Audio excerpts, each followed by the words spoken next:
Hey everyone, and welcome back to another devlog for Spellbent. If this is your first time here, be sure to like and subscribe if you like what you see, and comment down below to let me know what you think of the video.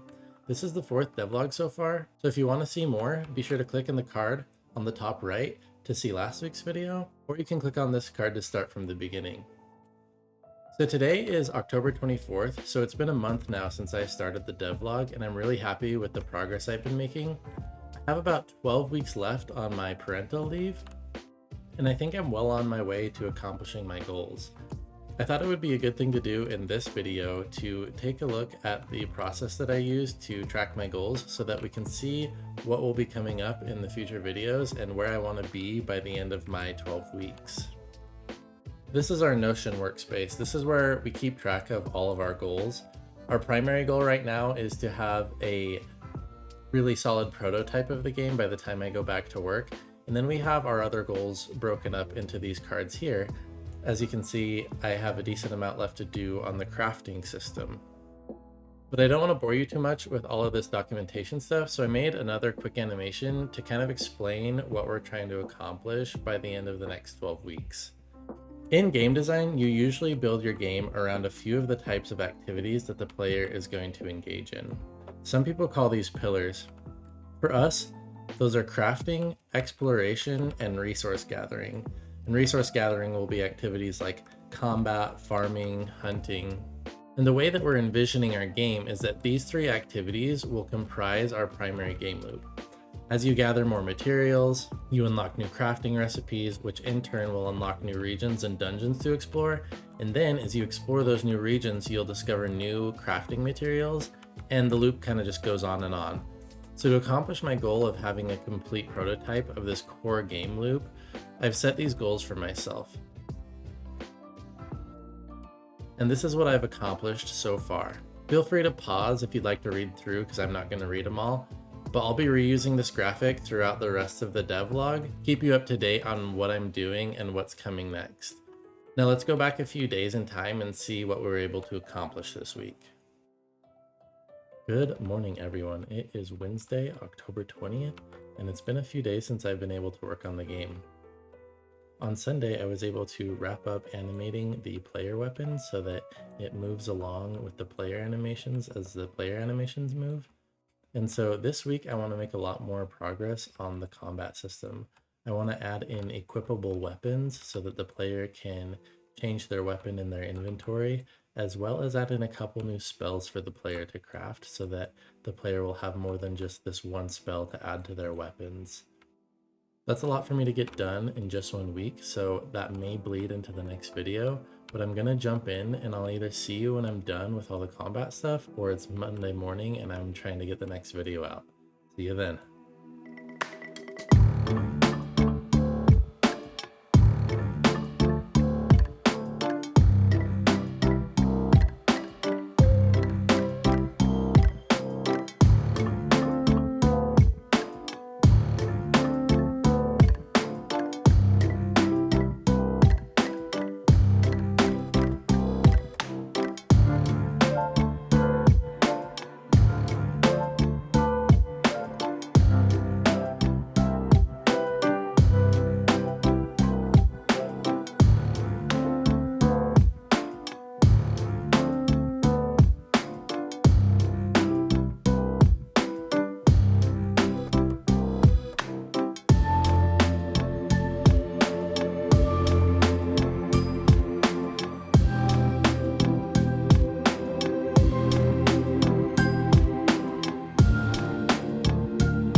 Alright, welcome back.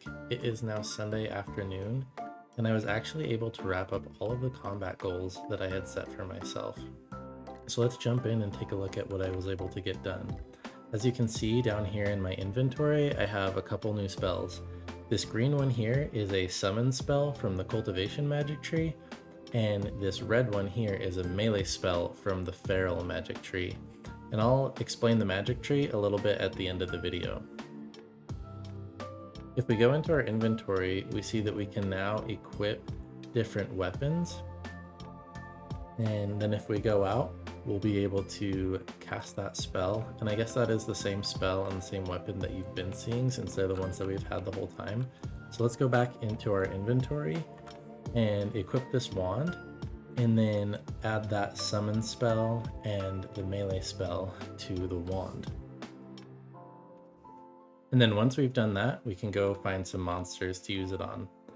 Now the way that this summon spell works is that I place it down, and then it has a trigger collider around it, and then any monster that enters that collider gets added to a list, and then the summon selects a monster from that list based on how close it is to the player. And then it just shoots projectiles at it until it's dead. And right now it lasts about 60 seconds. For the melee spell, if we hit tab here, we can see that it changes over here on my little spell switcher UI.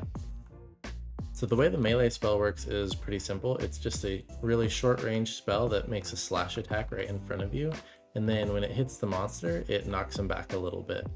And like I said, it's pretty basic, but it works really well, and I'm really happy with how the knockback turned out. So yeah, that is what I was able to add into the game this week. The equipable weapons as well as the new spells. So let's take a look really quick at the magic tree and how it's going to work in this game. Basically, we have 3 different branches of magic. There's the cultivation branch, the feral branch, and the ruin branch.